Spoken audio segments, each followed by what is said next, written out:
The CoinSource channel is pleased to have you back. Request from viewer is, who is your favorite CEO and who is the best coin for you? You can also comment your opinion. Thank you to all the subscribers of our CoinSource. Who came to our channel CoinSource? You will always be info with the latest CoinSource news. Number 1, CEO Brad Garlinghouse XRP and Ripple.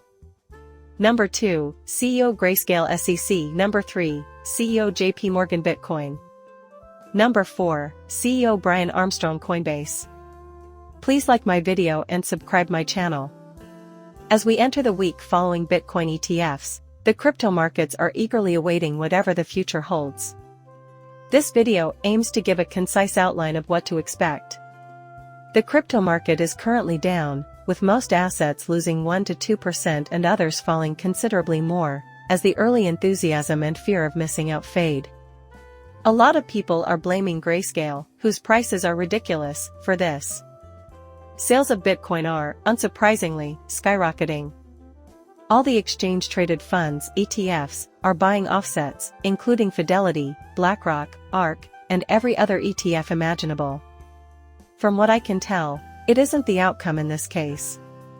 That is being touted, I can tell you that much. Still, people are looking forward to it. Because of this significant occurrence, there was a lot of buzz. We shall now monitor our cruise altitude as we approach the Bitcoin sanctuary. Pay close attention to this next significant development. This might change the world as we know it.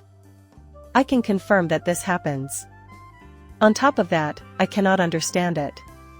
Despite this, a lot of people I know are hoping this works. Coinbase has a 70% likelihood of having the SEC action dismissed entirely, according to a Bloomberg legal expert. This lawsuit is so big, I think the court will let it go forward. I also know for sure how the day will end. Coinbase comes out on top regardless of the metric. It takes a long time, though, before it happens. The SEC will essentially disappear from the Bitcoin market if this case is dismissed. There is no imminent occurrence that could be more bullish, in my view. We shall find out the result here. After his experience in court, legal expert Elliot Stein had a far more favorable perception of Coinbase, the cryptocurrency exchange, and his chances of prevailing. In my view, the majority of Coinbase offerings here will not pertain to security in any way. Some people will have issues with them, that much is certain, but it will probably be minor. He believes that most of these tokens shouldn't be regarded as securities while you're in the middle of a legal fight. Danger is always present. The question of whether they can get a dismissal persists, though I am sure it will be resolved in the end. Stein estimates that the swap will happen 70% of the time and that the case will be completely dropped. That is the stake in the trading, all things considered. If that happens, good night. Gary Gensler is the nicest man you will ever meet. I went into the SEC versus Coinbase hearing thinking Coin would on this motion when dismissal of SEC's primary clients. That alone, that would be a game changer for cryptocurrencies, but maybe not staking and broker client, he started. He left the hearing with the impression that Coin would be successful after a complete rejection. Therefore, this is just one analyst's view. However, this demonstrates that Coinbase has the strongest legal position relative to its competitors.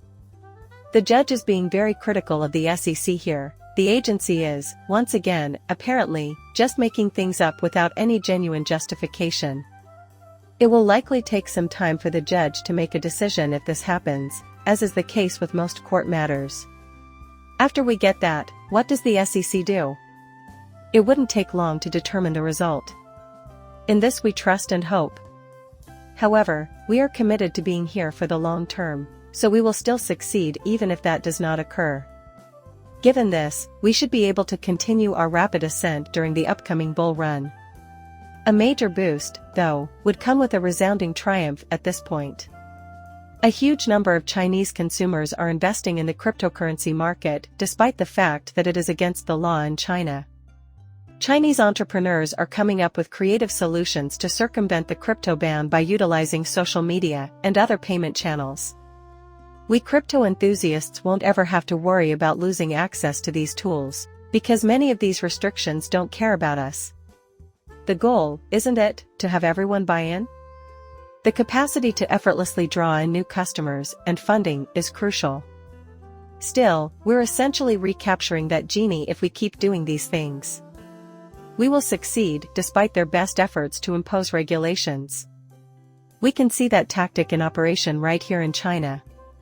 Crypto aficionados are increasingly congregating in cafes and laundry mats to trade cryptocurrencies. A recent poll found that crypto activity is still continuing strong, with China's crypto sector rising to third place in Asia. Put another way, it's illegal in China. There is no obstruction.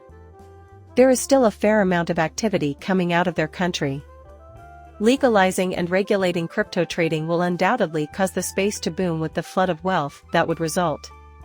Nonetheless, you will be unable to halt our progress thanks to these decentralized networks.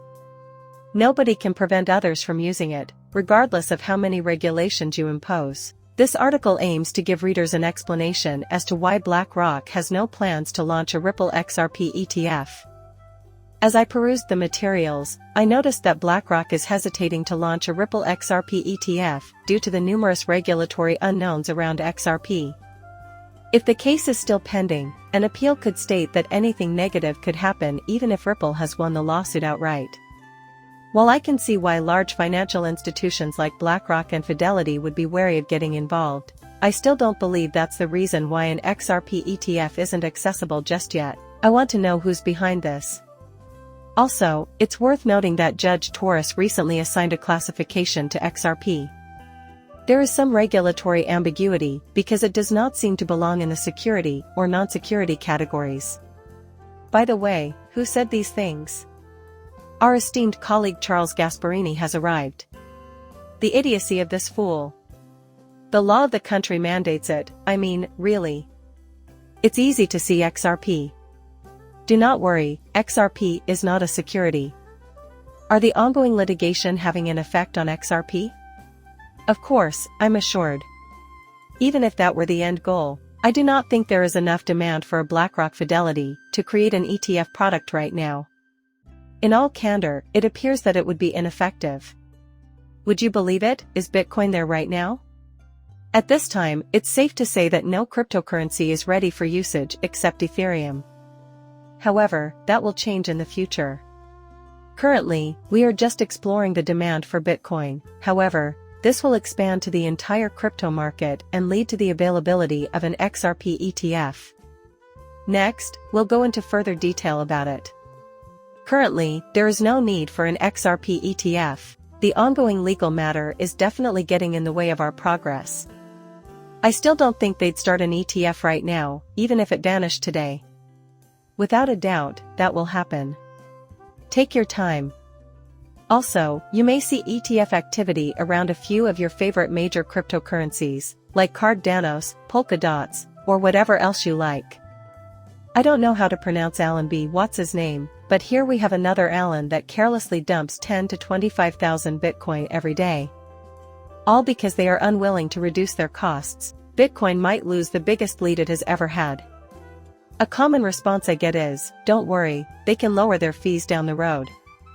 Someone will probably leap up here and grab all the trading volume, thus there's no use in trying to catch up when they're already losing ground. Since there will be no 3 equals or 4 equals in Bitcoin ETF trading, most investors will employ them. How long has Grayscale been doing this? I think it's because these expenses are essential for their operations.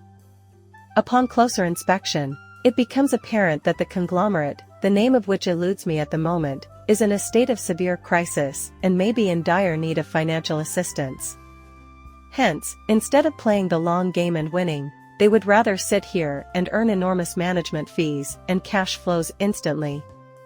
This looks like the winding down of a failing business. With their empire in its present form, Grayscale can't afford to keep prices low, so they will. Along with a big quantity of Bitcoin and the familiarity of their name and brand among investors, their modest starting costs would have given them a major competitive edge. In reality, they have no chance of lasting, and their downfall is probably right around the corner. But you can't afford to miss out on these payments, because they're crucial to running the rest of your enterprise. Items that have gone bankrupt, assets being sold off quickly, and legal fees are all covered. They are unable to take action because of this. They are unable to lower such charges, unfortunately. Plus, Grayscale will probably disappear altogether at some point. I think it's a shame because they seem to have paved the way for us to do the same. The big players came in to nab his market share the second they received court clearance to establish a Bitcoin spot ETF. They would have been better off keeping their money and faith in the idea, since it was a naive one. Grayscale has no chance of surviving this. I would like to end by mentioning that we have previously spoken about the potential for a significant market trigger should this court action involving coins be successful. The commercial real estate market is giving banks a headache, as I've already said. But this is just the start, as you might have noticed. Searching online for layoffs will certainly lead to the demise of Sports Illustrated. The publication has descended into chaos as a result of the massive layoffs. The recent closure of 5 Macy's stores has resulted in the termination of about 2,300 employees, paving the way for additional rounds of layoffs. Big Tech is feeling the pinch as well, with Google and Amazon both laying off significant numbers of workers. This will set off a chain reaction. When there's a big problem in the banking or real estate sectors, things get ugly. The difference between 9 and 10 and a crisis, if you remember correctly, is for these people, everything changes all of a sudden. There will also be large-scale layoffs rather than the targeted firings that are occurring at the moment. When you probably land a better job and thank your boss for firing you, tomorrow will be a whole new ballgame. Avoid drivers with such a reputation. Even though these kinds of events will definitely affect cryptocurrency prices, it doesn't mean we can't bounce back and have a great bull run. But, as you witnessed with the pandemic, at least in the near term, this kind of stuff can be problematic, and you also saw prices plummet shortly after such an event. The reason I said that is because I wanted to gauge our progress so far this year by the end of the first 3 months. In my view, the situation is more dire than what the majority would choose to admit. A few stories to round things out. Honestly, this doesn't matter. Small numbers of staff are being let go by most companies.